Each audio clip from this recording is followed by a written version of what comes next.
మధ్య ప్రేమని కుమరించడానికి నేనేమో ముందు డబ్బులు పెట్టాను. ఇప్పుడే అనుకూలత ప్రతికూలత గురించి మాట్లాడుకున్నాం. ఈ అనుకూలత ప్రతికూలత ఎప్పుడు జరుగుతుంది? పగలు రాత్రిలాగా, స్త్రీ పురుషులాగా, ధనవంతుడు పేదవాళ్ళలాగా, ఆరోగ్యవంతుడు అనారోగ్యవంతులాగా. ఈ ద్వంద్వానుభవము మన అందరం కూడా అనుభవించాల్సింది. ఒక్కొక్కరికి ఒక్కొక్కసారి వస్తుంది.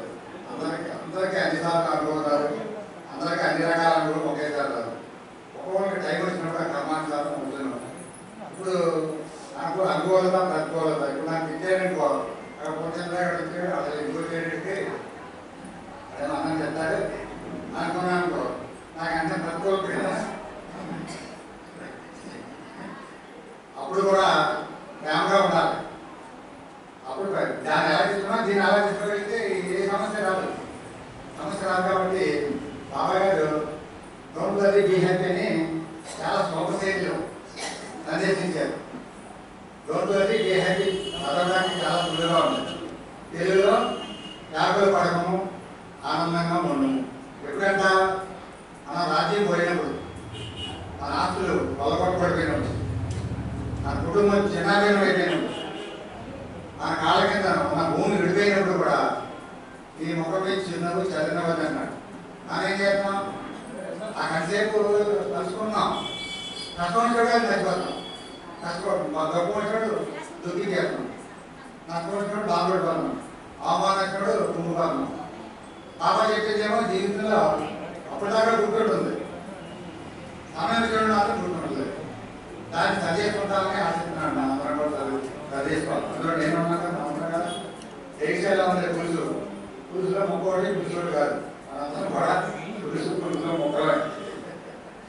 కాబట్టి బాబాయ్ సందేశాన్ని మనసు గురించి చెప్పారు. మనసు బాబాయ్ చెప్పకముందు మనసు గురించి ఎవరికి సరిగ్గా తెలియదు. అసలు సృష్టి రహస్యం, ఆచార్యపీఠం, సద్గురు అంటే ఏంటి, అవతారం అంటే ఏంటి, ఈ సృష్టి అంతా ఎవరి చేతిలో ఉంటుంది, ఎవరు నడిపించాలంటే మనం పుట్టేటప్పటికే కథలుగా భాగవతాలు, రామాయణాలు ఎన్నో వచ్చేసి ఉన్నాయి. ఆ రకంగా సినిమాలు తీసుకున్నారు. విష్ణుమూర్తి అంటే వైకుంఠంలో ఉంటాడు. పాల సముద్రం అంటారు. పాల సముద్రం అంటే ఎన్ని గేదెల నుంచి తీసిన పాలు, ఎన్ని ఆవుల నుంచి తీసిన పాలు. సముద్రం తెలుగుగా అంటేనే 50 ఏళ్ళు ఉంటాయి రావు, ఎన్ని కలిపారు కదా. పాల సముద్రంలో విష్ణుమూర్తి నా శాస్త్రాత్మక మీద ఒకసారి ఆలోచించే ఎవరైనా మనం వచ్చేటప్పటికి ఇలాంటి ఇతిహాసాలు, ఇలాంటి కథలు, ఓల్డ్ స్టోరీస్ వచ్చేసి ఉన్నాయి. అవి అలా చెప్తేనే కానీ దేవుడు పట్టుకున్నట్టు కాదు. దేవుడు అంటే శంకు చక్కెర ఎలా ఆడుతూ ఉంటాడు. బాణము వగేర సామాన్లతో ఆవరణాలు వేసుకుంటాడు.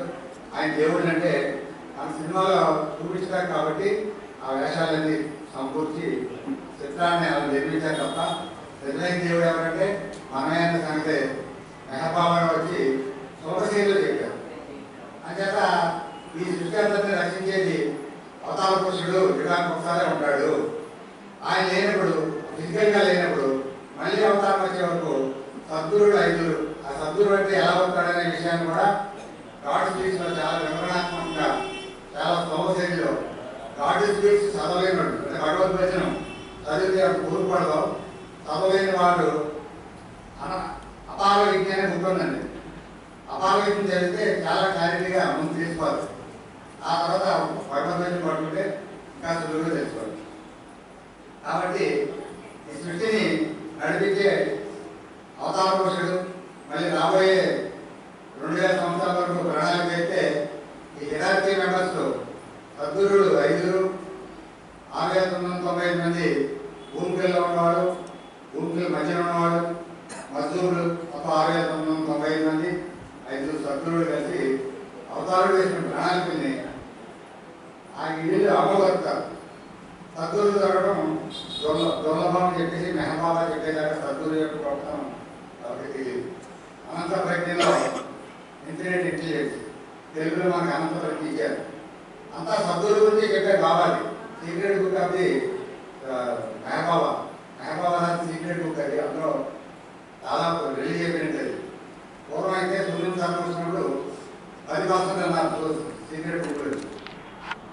అంత సద్గురు యొక్క గొప్పదనం, సద్గురు యొక్క ఔన్నత్యం, సద్గురు చేసే పని ఏంటి, సద్గురు దొరకడం ఎంత అందులో చాలా చాలా చాలా చాలా ఎంత అదృష్టవంతుడిని మనం మహర్షి మహారాజుని భగవంతుడిగా అనంతుడిగా పట్టుకుని జీవించాలంటే.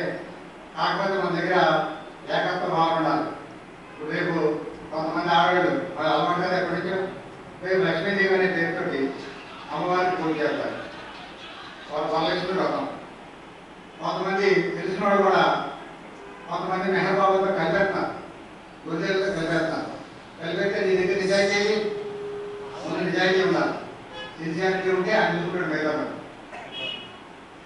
గిన్నెలో లేక బాగున్నాయండి, అందులో గోళీ వేసాం, గిన్నె నిండా బాగున్నాయి. గోళీ వేస్తే గిన్నె నిండా ఉన్నట్టులాగా ఆ గోళీ లేదు, పాలు లేనట్టే. మనం మెహర్ బాబా మీద అంత పర్ఫెక్ట్గా దృష్టి పెట్టాలి. 100% మెహర్ బాబాకే ఉండాలి. మన మనసు అర్పించబడాలి. మనసు ఎప్పుడైతే అర్పించామో ఉదయం ఆడేవాడు, అప్పుడు ఆయన నేర్చుకుంటాడు. అన్నది లేకుండా కజేపాక కజేపేడ కజేపాటి కజేపని పట్టుకుంటే వ్యవసాయం చేస్తారు. 1% పోయిందేరు, 1% చాలు, 0.1 సగం తేలిపోతాం. కాబట్టి ఆయన పట్టుకోవాలి. ఇప్పుడు మనసుతో చెప్పేటప్పుడు మెహబాబా గారు అందరికీ మనసు పనిచేస్తుంది. అంచేత ప్రశాంతంగా కూర్చుని బాబా తప్పాలని బాబా మాట ఆగేస్తున్నాం. మనసు ఎక్కువ పని చేస్తే మ్యాట్ అంటే పిచ్చి పని, పిచ్చి వాళ్ళకి మనసు ఎక్కువ పని చేయాలి.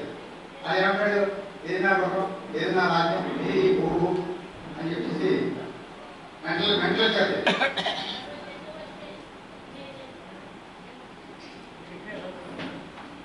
మనసు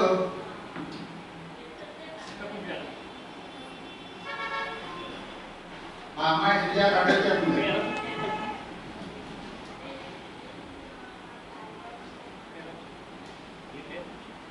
మనసు తక్కువ పని చేస్తే మస్తు గురించి ఇప్పటివరకు ఎవరు చెప్పలేదు. మెహర్బాబా చెప్పారు. ఆధ్యాత్మిక ఉన్మత్తులు 5వ భూమిలో ఉన్నవాళ్ళు, 6వ భూమిలో ఉన్నవాళ్ళు మత్తులే. 6వ భూమిలో ఇంకా అడ్వాన్స్ మత్తులు. అంచేత మత్తుల దగ్గర మనసు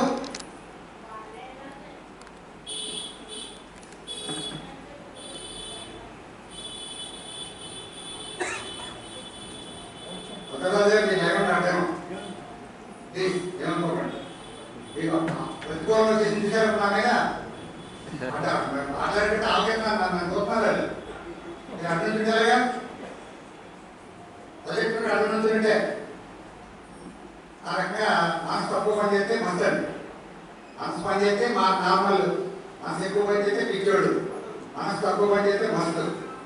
మైండ్ చేస్తాడు. మనసు లేకుండా అయిపోతే దేవుడు. మైండ్ చేసి కాడు అన్నారు బాబా గారు. మనసు గురించి చెప్పి సులువుగా చెప్పలేదు. పైపేసి మనసును కట్టుబడి చేయాలంటే మన వల్ల కాదు. అది ఒక బలవంతంగా దాన్ని కంట్రోల్ చేయాలంటే 12 సెకండ్లు కంట్రోల్ చేయగలరు. బాబా చెప్పారు 12 సెకండ్సే మన మనసును ఆపగలరు. తర్వాత ఆపలేము. దాన్ని హృదయం ఏం చెప్పారు,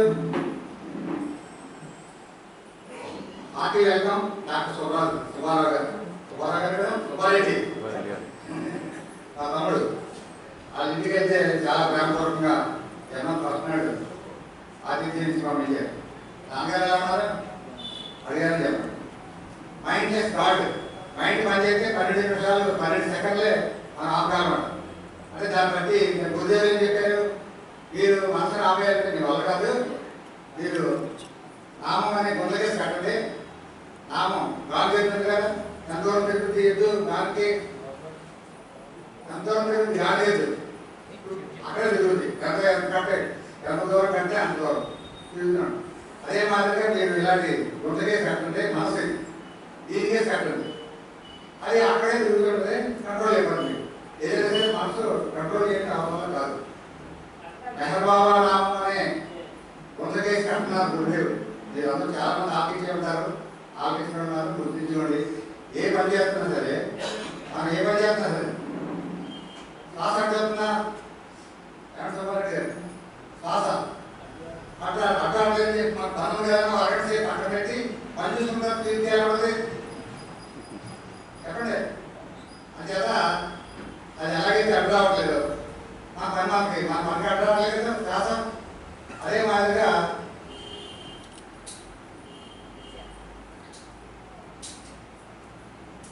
నామస్మరణ నేను నేర్చుకోండి, నా అలవాటు చేయండి. ఏ పని చేస్తున్నా సాధారణంగా అడ్డం లేదు. మనం ఏ పనిలో ఉన్నా సరే, వంట చేస్తున్నా, ఇంటి పని చేసుకున్నా, బాత్రూంలో ఉన్నాయి, ఏ స్నానం చేస్తున్నా సరే, ఏ పని సర్వకాల సర్వోపయోగం కూడా నామస్మరణ అలవాటు చేసుకోవడం ద్వారా మోస్ట్ పవర్ఫుల్ నామం మెహబాబా నామం అని గురుదేవుడు మరీ ఎన్నోసార్లు నొక్కి మాట్లాడించారు. కాబట్టి నిరంతరం మనం నామస్మరణ ఎంచుకున్నాను. పట్టుబడి మోర్ ఇంపార్టెంట్. నేను మామూలుగా కంప్లీట్ చేస్తాను, మంచి వాళ్ళకి మెయింటైన్ చేయకూడదు. నేను ఎందుకుంటాను అయితే మనసుని మనం కంట్రోల్ చేయాలంటే నిరంతరం నామస్మరణ చేయాలి. నిరంతరం నామస్మరణ ఎలా చేయాలంటే శ్వాస అలాగే కట్టవట్లేదు, మనకి నామస్మరణ కూడా అలా న్యాచురల్గా ఉండాలి. ప్రాణం పెట్టే సమయంలో మన కండిషన్ ఎలా ఉంటుందో లేదు. ఆరోగ్యం బాగుండవచ్చు, శరీరం సహకరించుకోవచ్చు, కోమాలు ఉంటుంది. ఈ నామస్మరణ ఎప్పుడైతే అలవాటు చేసామో ఆటోమేటిక్గా అదే చేసుకుంటుంది. ప్రాణం పెట్టేటప్పుడు నామస్మరణ చేస్తే భావాలే వెళ్ళిపోతాం. పుణ్యాత్ములు వెంటనే పడతారు. యావరేజ్ పుణ్యాత్ములు 30-40 గంటలు వెంటనే పుట్టేస్తారు. ఎటువంటి పాపాత్ములైనా సరే 72 గంటలు దాటి అందరూ పుట్టేస్తారు అని బాబాయ్ గారు చెప్పారు పుష్పాత్మకంగా. కాబట్టి మనం అందరం కూడా నిరంతరం బాబా నామస్మరణ చేసుకుంటూ, అలాగే వ్యాపారం చేసేటప్పుడు లాభం వస్తే ఎదురు గంటేస్తారు, నష్టం వచ్చినప్పుడు కంప్లీట్ చేస్తాను నాన్నగా కంప్లీట్ చేస్తాను. మరి మీరు మొక్కలు చూసేసరికి ఇక్కడ నేను మొదలు చూసినట్టే వ్యాపారం చేసిన నష్టం లాభం వచ్చినప్పుడు ఎదురు గంటేస్తాడు, నష్టం వచ్చినప్పుడు పువ్వు పడతాడు, ఆరోగ్యం అహంకారంగా ఉన్నాడు, అనారోగ్యం ఉన్నాడు, దేవపడుతున్నాడు. అలాగే సన్మానం చేసినప్పుడు బ్రహ్మాండంగా ఉన్నాడు. సన్మానం చేసినప్పుడు ఎలా ఉన్నా అవమానం కూడా అలా ఉండాలి, లాభం వచ్చినప్పుడు ఎలా ఉన్నా నష్టం వచ్చినప్పుడు అలా ఉండాలి, ఆరోగ్యం ఉన్నప్పుడు ఎలా ఉన్నా అనారోగ్యం వచ్చినప్పుడు అలా ఉండాలి. అలా ఉండగలిగితే మెహబాబా గారు చెప్పినటువంటి డోంట్ వరీ బీ అనే దానికి మన జీవితంలో ప్రాక్టికల్గా మనం అనుభవించి వాడుతున్నాం. బాబా సంతరించారు, మనకి ఈ జన్మలోనే గాడ్ ఎక్స్పీరియన్స్ ఇచ్చేస్తారు, ఆయనలో కనిపిస్తున్నాడు. अवतार में है बाबा की जय, अवतार में है बाबा की जय, अवतार में है बाबा की जय. नारायण गाరి మా తమ్ముడికి మరి తమ్ముడు గారు జ్ఞానులు జై బాబా చెప్పుకుంటున్నాను. జై బాబా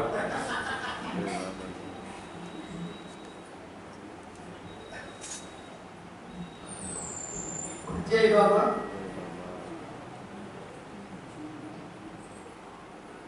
Don't worry, be happy, love me, I will help you. అనే టాపిక్ కూడా టచ్ చేసాను. వరీ లేకుండా ఎలా ఉంటామండి అని చెప్పేసి వెళ్ళిపోయారు. డోంట్ వరీ అని చెప్పేసి వెళ్ళిపోయారు. మరి వరీస్ అనేవి మనకి ఏదో విధిగా వెంటాడుతూనే ఉన్నాయి కదా. సుఖం కావాలనుకున్నప్పుడల్లా కష్టంతో వరి వస్తుంది, లాభం కావాలన్నప్పుడల్లా నష్టంతో వరి వస్తుంది, గౌరవం కావాలనుకున్నప్పుడల్లా అగౌరవంతో వరి వస్తుంది. ఇదే కదా ప్రతికూలత అంటే. లవ్ మీ అని చెప్పారు. ఎవరిని ప్రేమించమనాలి? ఎవరిని ప్రేమించాలి? ప్రేమ అంటే ఏంటి? ఎవరిని ప్రేమించాలి? ప్రేమ అంటేనే తెలియదే మాకు. ప్రేమ అంటేనే మాకు తెలియదు. ఎవరిని ప్రేమించాలి? ఐ కెన్ హెల్ప్ యూ అన్నారు. దేన్ని సహాయం చేస్తాను అన్నారు. ఎప్పుడు? ప్రేమిస్తేనంట. ప్రేమ అంటేనే తెలియదే మాకు. మరి ప్రేమ అంటే తెలియనటువంటి మాలాంటి వారికి ప్రేమ గురించి ఎలా అర్థం చేసుకోవాలి? మెహర్ బాబా అంటారు ప్రేమ గురించి తెలియజేస్తూ, there is no sadhana greater than love అని తెలియజేస్తారు. అసలు మీకు ప్రేమ అంటే తెలుసా అని చెప్పే మెహర్ బాబా, మీరు ఎన్ని సాధన చేసినప్పటికీ ప్రేమను మించిన సాధనే లేదు. నీలో ప్రేమ ఉన్నట్లయితే ప్రేమను మించిన గమ్యమే లేదు. నీలో ప్రేమ ఉన్నట్లయితే ప్రేమ భగవంతుడు ఒక్కటే అని తెలియజేస్తారు మెహర్ బాబా. ప్రేమ మించిన ధర్మము లేదు. నీలో ప్రేమ ఉన్నట్లయితే సాధన లేదు, ధర్మము లేదు. ఇది ప్రేమ మించింది. అటువంటి ప్రేమ మనకి ఎలా వస్తుంది? ఎప్పుడు వస్తుంది? ప్రేమ గురించి తెలిసిన వాళ్ళే చెప్పాలి ఈ ప్రేమ గురించి. మరి ఆ ప్రేమ గురించి తెలిసిన వాళ్ళు ఎంతో ప్రేమగా విజయవాడ నుంచి వాళ్ళ దగ్గరికి వచ్చారు. సుబ్బారెడ్డి గారు మరి ఆయన కొంచెం ప్రేమ గురించి టచ్ చేసి పావుగంటలో ప్రేమ గురించి చెప్పడం కష్టం కాబట్టి మరలా మనం కలిసి 12 ముగించిన తర్వాత మళ్ళీ భోజన సమయం అయిన తర్వాత మళ్ళీ ప్రేమ గురించి వెళ్తాం, ప్రేమ భోజనం చేద్దాం, భౌతిక భోజనం తర్వాత ప్రేమ భోజనం కూడా చేద్దాం. కొంచెం ప్రేమ గురించి మాకు టచ్ చేయమని సుబ్బారెడ్డి గారిని అడుగుతున్నాం. జై బాబా.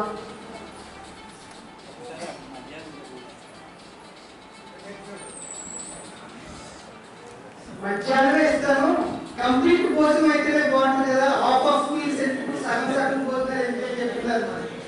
మరి మాకేమో అంతంత మాత్రంగానే తెలుస్తుంది. సరే, నల్లి గారు ఎంతో సాహిత్యాన్ని అధ్యయనం చేసి ప్రతి ఆదివారం మనకి విజయవాడ సెంటర్లో కార్యక్రమాన్ని అక్కడ మనందరికీ కూడా యూట్యూబ్లో లైవ్గా ప్రసారం అవుతుంది. ప్రేమ గురించి కానీ లేదా అనుకూలత ప్రతికూలత గురించి కానీ మహేష్ బాబు గారి సత్య ప్రేమ సందేశానికి సంబంధించిన ఏ విషయమైనా సరే నల్లి గారి మాటలో వెళ్దామని నేను కోరుకుంటున్నాను. సో నల్లి గారి వచ్చి తెలియజేయవలసిందే కోరుకుంటున్నాను.